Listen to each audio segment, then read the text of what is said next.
안녕하세요, 빌딩미남입니다. 오늘은 가로수길의 공실 문제 해결을 위한 새로운 변화가 있다고 해서 그 내용을 전달드리고자 합니다. 최근 자료를 보시면 가로수길의 2분기 공실률은 약 39.4%인데요 무려 40%에 육박하는 수치죠. 이 수치는 심지어 작년 대비해서 2.9%포인트 상승한 수치입니다. 이처럼 좀처럼 공실 문제가 해결이 되지 않다 보니까 규제 완화라는 새로운 카드를 꺼낸 것으로 보이는데요, 과연 어떤 내용인지 자세히 한번 살펴보도록 하겠습니다. 정식 명칭은 신사동 가로수길 특별가로구역 지정이고요. 목적을 보시면 코로나19 및 젠트리피케이션으로 침체된 가로수길을 특별가로구역으로 지정하여 건축물의 기형적 인면 형태를 개선하고, 즉 가로수길 활성화를 추진하고자 한다는 내용인데요. 쉽게 말해서 가로수길에 있는 건물들에 대해서 일조권 사선 제한이라는 규제를 완화시켜주겠다라는 내용인데요. 보통은 지구단위 계획을 통해서 종상형이라든지 아니면 용적률 인센티브라든지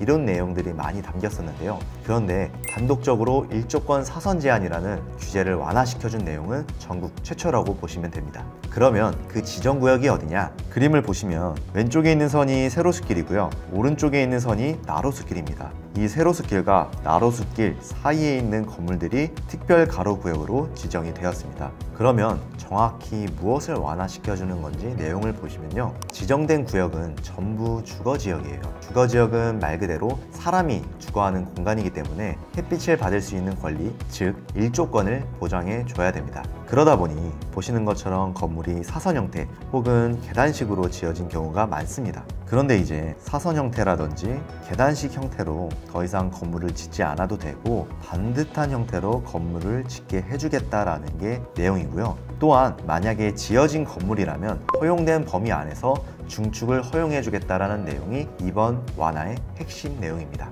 가로수길은 주거지역이지만 상업지역으로서의 기능이 더 강하다 보니까 이 부분을 감안하고 과감한 정책을 내놓은 것으로 보이는데요. 물론 이번 완화가 가로수길 활성화를 위한 중요한 정책적 시도이기는 하지만 근본적인 해결책일까에 대한 질문을 던진다면 저는 조금 의문이긴 하거든요. 왜냐하면 가로수길 상권 침체에 대해서 여러 가지 이유들이 있지만 가장 큰 이유가 높은 임대료와 가로수길 상권만의 특색이 사라졌다는 거거든요. 압구정 로데오 상권의 회복된 배경을 보면 2017년도부터 건물주분들이 착한 임대료 운동으로 임대료를 낮췄고, 그 여파로 트렌디한 업종들이 많이 들어오면서 이에 흥미를 느낀 젊은 유동인구들이 많이 유입이 됐죠.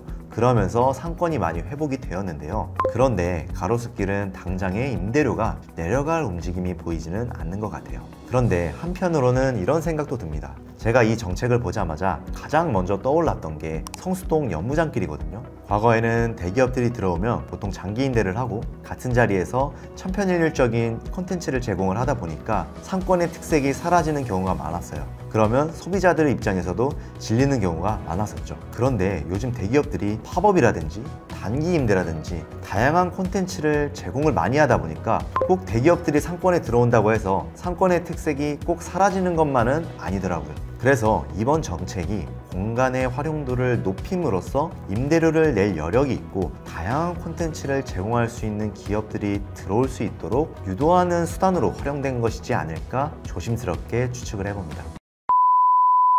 대표님들께서는 앞으로 가로수길 상권이 어떻게 변할 거라고 생각을 하시나요? 댓글로 다양한 의견 남겨주시면 좋을 것 같고요. 이상으로 오늘 영상을 마치도록 하겠습니다. 다음에는 더 유익한 콘텐츠로 찾아뵙도록 하겠습니다. 감사합니다.